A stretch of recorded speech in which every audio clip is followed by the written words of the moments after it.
Assalamualaikum warahmatullahi wabarakatuh, dan selamat pagi adik-adik siswa dan siswi SMA Sulawesi Selatan. Bagaimana kabarnya hari ini? Semoga kita semua senantiasa dalam keadaan sehat. Saya ucapkan terima kasih kepada Bapak dan Ibu Guru pendamping yang telah membimbing siswa dalam proses belajar.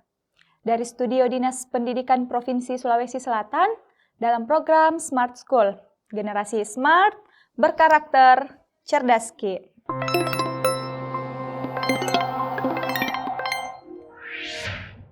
Selamat pagi adik-adik sekalian, kembali lagi bertemu dengan Kak Dian.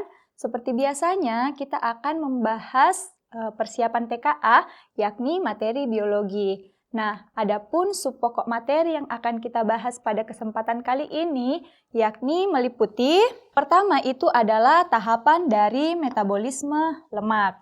Yang kedua, faktor yang mempengaruhi metabolisme lemak. Yang ketiga, hormon yang berperan dalam proses metabolisme lemak. Dan yang keempat atau yang terakhir itu adalah penyakit yang terkait dengan metabolisme lemak. Jadi, ini merupakan subpokok materi yang akan kita bahas pada kesempatan hari ini. Terlebih dahulu, kita harus mengetahui definisi atau pengertian dari metabolisme lemak. Jadi, metabolisme lemak adalah proses biokimia, yakni berupa penguraian atau katabolisme dan juga pembentukan, yakni anabolisme lemak di dalam tubuh.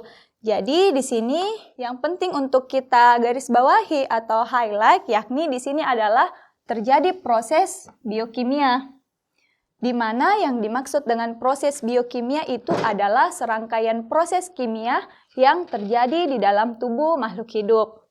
Nah, metabolisme ini memuat dua hal, yakni berupa penguraian, yakni disebut dengan katabolisme, dan juga pembentukan atau penyusunan, yakni disebut dengan anabolisme. Jadi, pada katabolisme itu yakni penguraian senyawa kompleks menjadi senyawa yang lebih sederhana. Sedangkan anabolisme itu berkebalikan dengan katabolisme. Anabolisme itu adalah proses penyusunan senyawa sederhana menjadi senyawa yang lebih kompleks. Nah, terjadinya di mana? Terjadinya itu di dalam tubuh makhluk hidup. Apa tujuan dari proses metabolisme lemak? Tujuannya itu untuk menghasilkan yang namanya energi, lebih lanjut menyerap nutrisi, serta membangun komponen sel dan juga hormon. Jadi itu adalah fungsi dari proses metabolisme lemak yang terjadi di dalam tubuh makhluk hidup atau spesifiknya manusia. Nah, adapun lemak utama yang diproses itu disebut dengan trigliserida, di mana trigliserida ini merupakan cadangan lemak.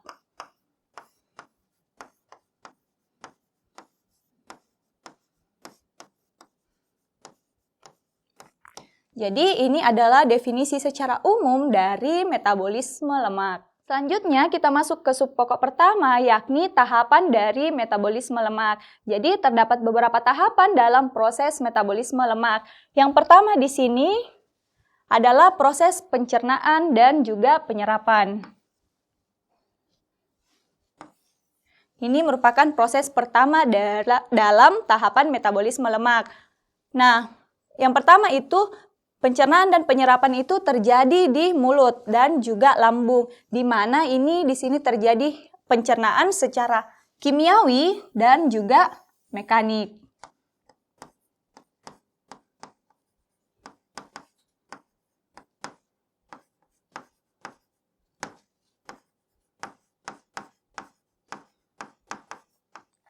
Nah, pencernaan awal itu dibantu enzim lipase lingual dan lipase gastrik, di mana di mulut dan juga di lambung itu pencernaan kimiawinya itu dengan bantuan enzim, sedangkan kalau mekanik itu di mulut dengan bantuan gigi dan di lambung itu dengan bantuan otot-otot lambung.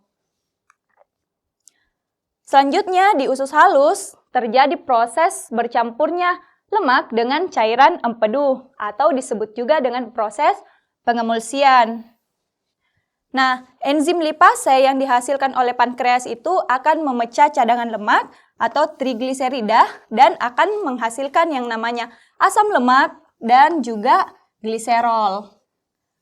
Selanjutnya terjadi proses penyerapan. Asam lemak dan juga gliserol itu akan diserap oleh dinding-dinding usus halus untuk disatukan kembali menjadi trigliserida, lalu dibungkus dengan protein dan menjadi kilomikron agar dapat larut dalam darah. Jadi ini adalah mekanisme dan tahapan proses pencernaan dan juga penyerapan dari proses metabolisme lemak. Tahapan selanjutnya yakni transportasi lipid. Lipid ini disebut juga dengan lemak. Nah, proses yang pertama itu ada yang namanya kilomikron. Kilomikron ini akan membawa lemak dari usus ke seluruh tubuh dan jaringan adiposa atau jaringan lemak. Selanjutnya ada yang disebut dengan FLDL. Ini akan membawa trigliserida yang diproduksi oleh hati ke jaringan tubuh lainnya. Lebih lanjut ada LDL. Di sini fungsinya adalah untuk mengangkut kolesterol ke jaringan perifer. Jadi LDL ini sering disebut dengan kolesterol jahat jika jumlahnya di dalam tubuh itu berlebihan. Terus ada yang namanya HDL. HDL ini berfungsi untuk mengangkut kelebihan kolesterol dari jaringan kembali ke hati untuk kemudian dibuang. Jadi HDL ini disebut dengan kolesterol baik. Selanjutnya, tahapan yang ketiga ada katabolisme lemak atau disebut juga dengan oksidasi lemak. Nah, saat tubuh kekurangan energi, trigliserida atau cadangan lemak itu akan dipecah kembali menjadi asam lemak dan juga gliserol melalui proses yang namanya hidrolisis. Keduanya kemudian diubah menjadi energi melalui jalur yang berbeda. Jadi terdapat dua jalur dalam katabolisme lemak. Jalur yang pertama di sini ada yang namanya jalur gliserol. Nah, gliserol ini masuk ke jalur glikolisis atau pemecahan glukosa dan akan diubah menjadi asam pirufat yang kemudian diproses dalam mitokondria untuk menghasilkan ATP ataupun energi. Jalur selanjutnya ada yang namanya jalur asam lemak atau beta oksidasi. Nah, asam lemak masuk ke dalam mitokondria dan dipecah menjadi unit-unit kecil yang disebut dengan asetil-CoA. Nah, asetil-CoA ini akan langsung masuk ke dalam siklus Krebs di dalam mitokondria untuk menghasilkan molekul energi dalam bentuk ATP, menghasilkan juga CO2 dan juga H2O. Jadi ini merupakan jalur dari katabolisme lemak. Tahapan yang keempat ada yang namanya anabolisme lemak atau disebut juga dengan lipogenesis. Anabolisme ini seperti yang kita ketahui bahwa merupakan suatu proses penyusunan senyawa sederhana menjadi senyawa kompleks. Apa saja tahapannya? Nah, jika asupan kalori atau energi dari makanan berlebih, tubuh akan menyimpan kelebihan tersebut dalam bentuk lemak cadangan atau dalam bentuk trigliserida. Nah, kelebihan karbohidrat dan juga protein itu akan diubah menjadi asetil-CoA. Kemudian, asetil-CoA itu akan disintesis atau dirangkai kembali menjadi asam lemak baru yang akhirnya akan disimpan sebagai trigliserida di dalam jaringan adiposa tubuh atau di dalam jaringan lemak tubuh. Nah, subpokok yang kedua atau bagian B itu adalah faktor yang mempengaruhi metabolisme lemak. Apa saja? Yang pertama di sini adalah aktivitas fisik dan juga olahraga. Jadi, ketika seseorang malas untuk melakukan gerakan atau malas bergerak, maka pembakaran kalori dalam tubuhnya itu akan melambat. Sedangkan orang yang rutin olahraga itu kecenderungan memiliki metabolisme yang lajunya itu lebih cepat dibanding orang yang malas atau tidak rutin melakukan olahraga. Terus yang kedua adalah massa otot. Jadi, ketika seseorang memiliki massa otot yang banyak, atau massa ototnya itu besar, maka laju metabolisme lemaknya itu juga cepat. Lanjut di sini hormon. Hormon itu merupakan senyawa kimia yang dapat membantu mempercepat ataupun merangsang suatu proses. Dalam artian, hormon di sini merupakan yang mempercepat proses dari metabolisme lemak. Lanjut yang keempat, usia dan jenis kelamin. Jadi, semakin bertambah usia seseorang, maka laju metabolismenya itu akan melambat. Terus di sini jenis kelamin berpengaruh. Kenapa bisa? Karena laki-laki dan perempuan itu jelas memiliki massa otot yang berbeda. Massa otot laki-laki cenderung lebih besar dibanding perempuan, sehingga laju metabolisme dari laki-laki itu lebih cepat dibanding perempuan. Yang kelima atau bagian E adalah pola makan. Jadi pola makan seseorang juga dapat berpengaruh dalam metabolisme lemak. Seseorang yang cenderung memakan lemak dalam jumlah yang besar dan kekurangan dalam mengonsumsi serat itu akan menyebabkan profil lemak darahnya itu buruk.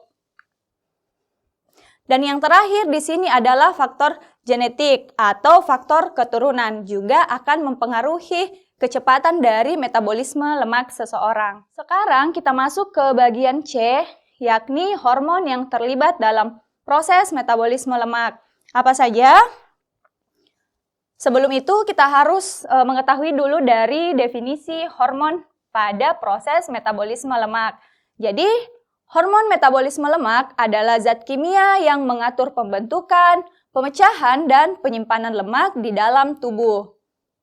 Hormon utama itu termasuk insulin yang memicu penyimpanan lemak atau proses lipogenesis, adrenalin, dan hormon pertumbuhan yang memecah lemak menjadi energi atau proses lipolisis, serta hormon tiroid yang mengatur kecepatan metabolisme secara keseluruhan. Jadi masing-masing dari hormon ini akan kita bahas pada slide selanjutnya. Yang pertama di sini adalah hormon insulin. Pada pembahasan sebelumnya, yakni mengenai metabolisme karbohidrat, kita telah banyak membahas mengenai hormon insulin, di mana hormon insulin ini fungsi utamanya adalah untuk menurunkan kadar gula darah.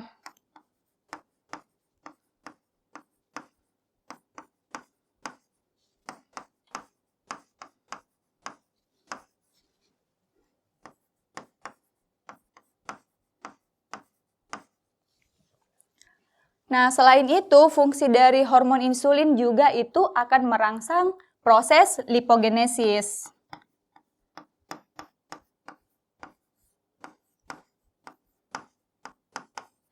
Di mana yang dimaksud dengan lipogenesis ini adalah pembentukan cadangan lemak dari asam lemak.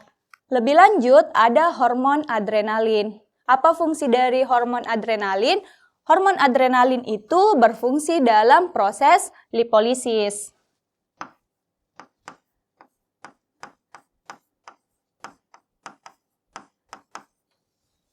Nah, apa yang dimaksud dengan proses lipolisis?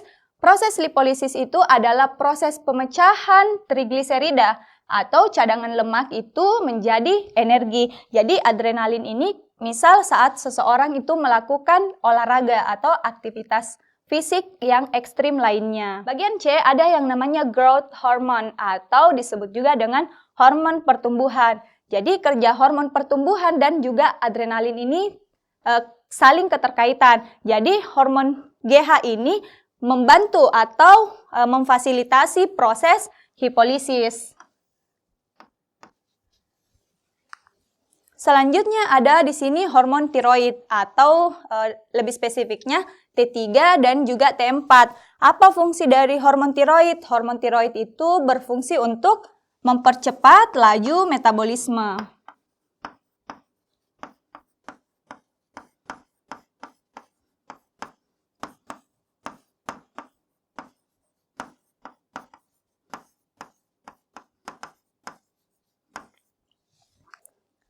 Lebih lanjut, di sini ada hormon leptin. Hormon leptin ini berfungsi sebagai senyawa sinyal.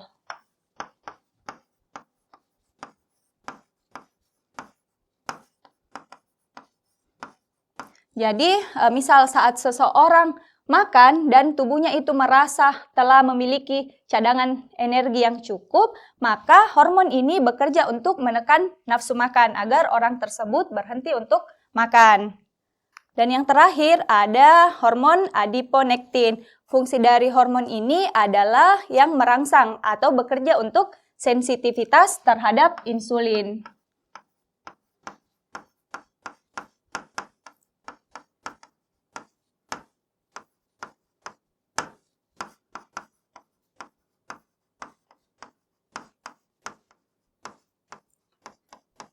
Jadi ini adalah hormon-hormon berikut dengan kerja dari hormon tersebut. Selanjutnya kita masuk ke penyakit metabolisme lemak. Jadi penyakit metabolisme lemak itu adalah gangguan di mana tubuh gagal memecah atau memproses lemak, disebut juga dengan lipid. Jadi nama lain dari lemak itu adalah lipid secara normal. Jadi kondisi ini dapat menyebabkan penumpukan lemak yang dapat merusak organ atau memicu penyakit kronis seperti diabetes, serangan jantung, dan juga stroke. Nah, yang pertama di sini ada kelainan genetik langka atau kelainan bawaan. Nah, yang pertama ada yang namanya penyakit Gaucher. Jadi, tubuh itu tidak mampu memecah lemak sehingga lemak tersebut akan menumpuk di bagian hati, limpa, dan juga sumsum tulang belakang. Selanjutnya, di sini ada penyakit Tay-Sachs. Jadi, pada penyakit ini terjadi penumpukan lemak berbahaya di dalam saraf otak. Nah, di sini yang terakhir itu ada penyakit di mana tubuh itu gagal mengubah lemak menjadi energi saat melakukan puasa, sehingga menyebabkan hipoglikemia yang parah dan juga kelelahan yang ekstrim. Jadi, kelainan genetik langka atau bawaan itu penyakitnya terdiri dari ini. Selanjutnya, untuk penyakit disfungsi metabolik, yang pertama itu ada yang namanya sindrom metabolik.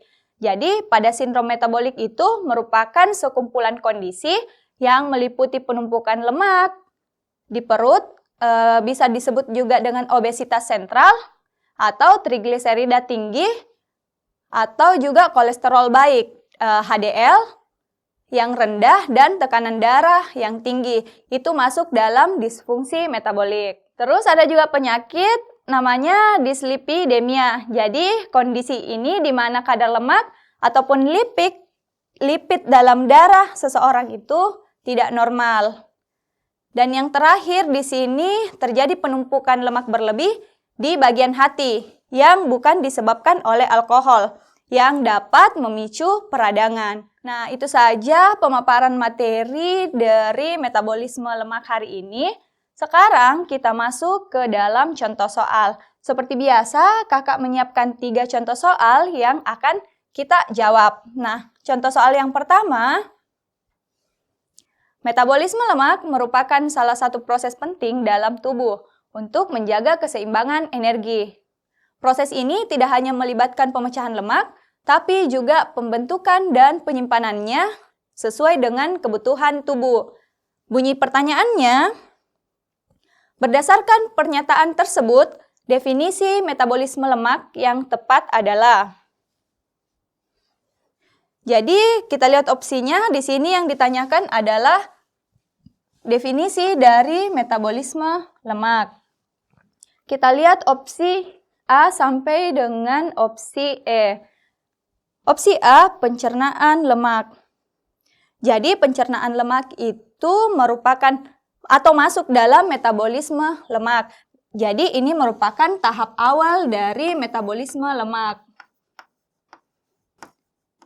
Tapi pada pencernaan lemak atau tahap awal ini tidak mencerminkan definisi metabolisme lemak secara keseluruhan.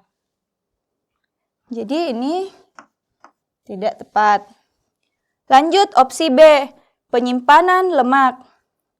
Penyimpanan lemak itu dalam bentuk cadangan lemak.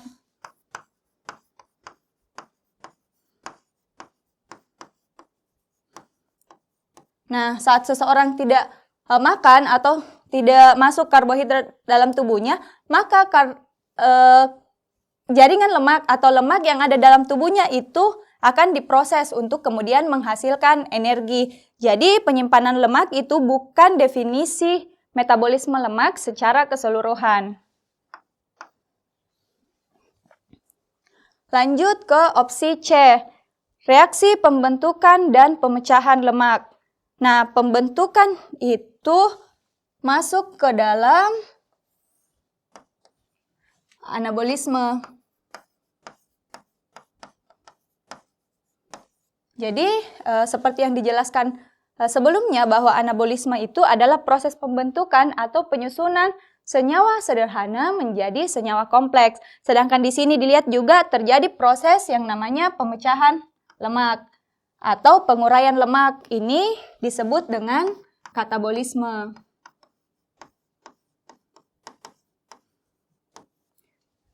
Jadi, katabolisme itu adalah proses penguraian atau pemecahan senyawa kompleks menjadi senyawa sederhana. Nah, di sini kan yang kita cari adalah definisi dari metabolisme lemak secara keseluruhan. Nah, sedangkan pada metabolisme itu memuat dua hal, yakni katabolisme dan juga anabolisme. Jadi, opsi C. Nah, kita juga akan bahas opsi D dan juga opsi E. Pengeluaran lemak. Pengeluaran lemak ini bukan definisi dari metabolisme lemak. Ini lebih ke ekskresi lemak atau zat yang tidak diperlukan tubuh. Sedangkan untuk penyerapan lemak, itu juga bukan definisi dari metabolisme lemak.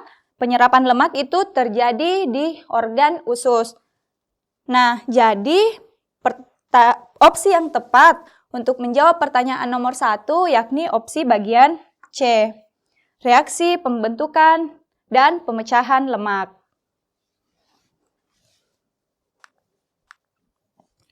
Selanjutnya, nomor 2. Dua orang memiliki pola makan yang hampir sama, tetapi orang pertama rutin berolahraga.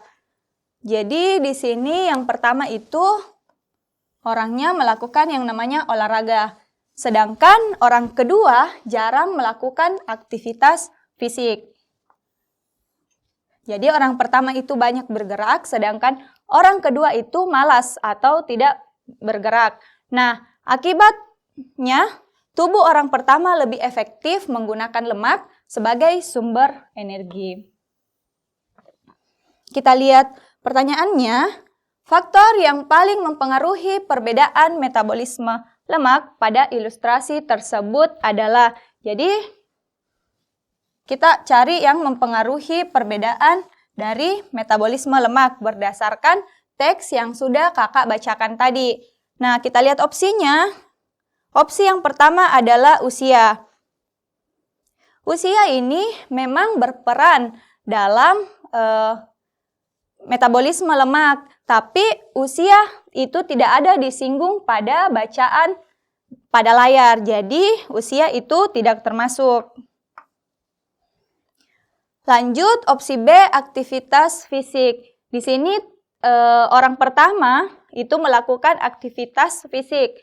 Apa yang dilakukan? Yakni dengan berolahraga. Sedangkan orang kedua itu tidak melakukan aktivitas fisik. Nah, orang yang bergerak, banyak bergerak dan orang yang tidak banyak bergerak itu akan berpengaruh terhadap laju metabolismenya. Orang yang bergerak banyak itu memiliki metabolisme yang cenderung cepat, sedangkan orang yang bergerak lambat atau orang yang jarang melakukan gerak akan memiliki laju metabolisme yang lambat juga.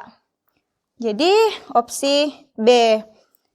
Terus kalau untuk opsi C, golongan darah itu tidak secara langsung mempengaruhi metabolisme lemak seseorang. Terus warna kulit dan juga bentuk rambut. Ini merupakan ciri fisik yang dapat dilihat, di mana ciri fisik tersebut juga tidak mempengaruhi proses atau laju dari metabolisme lemak seseorang. Jadi, jawaban yang tepat untuk menjawab pertanyaan nomor 2 yakni opsi bagian B, aktivitas fisik berdasarkan dari bacaan yang ada pada layar. Selanjutnya kita masuk ke contoh soal nomor 3 atau contoh soal terakhir pada pertemuan hari ini. Kakak bacakan soalnya. Seorang bayi mengalami penurunan kemampuan motorik. Respon terhadap rangsangan semakin berkurang dan hasil pemeriksaan menunjukkan penumpukan gangliosida di sel saraf akibat kekurangan enzim heksosaminidase. A. Dokter menyarankan bahwa kondisi tersebut merupakan gangguan metabolisme lemak yang bersifat genetik. Jadi ini merupakan penyakit bawaan karena ia bersifat genetik. Jadi di sini ada penumpukan lipid atau lemak di sel saraf. dalam hal ini adalah di otak. Apa yang menyebabkan? Karena kekurangan enzim. Nah, kita lihat pertanyaannya.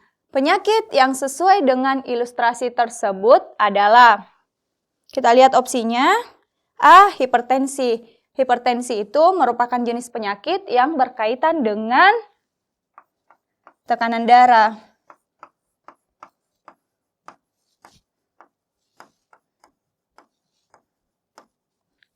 Terus di sini ada hemofilia, itu adalah penyakit yang berkaitan dengan mekanisme pembekuan darah.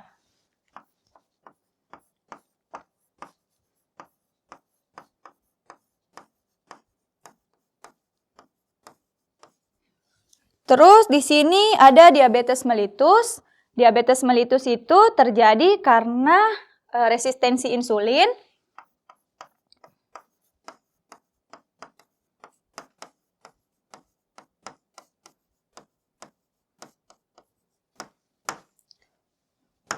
Sedangkan untuk talasemia itu penyakit yang berkaitan dengan pembentukan hemoglobin.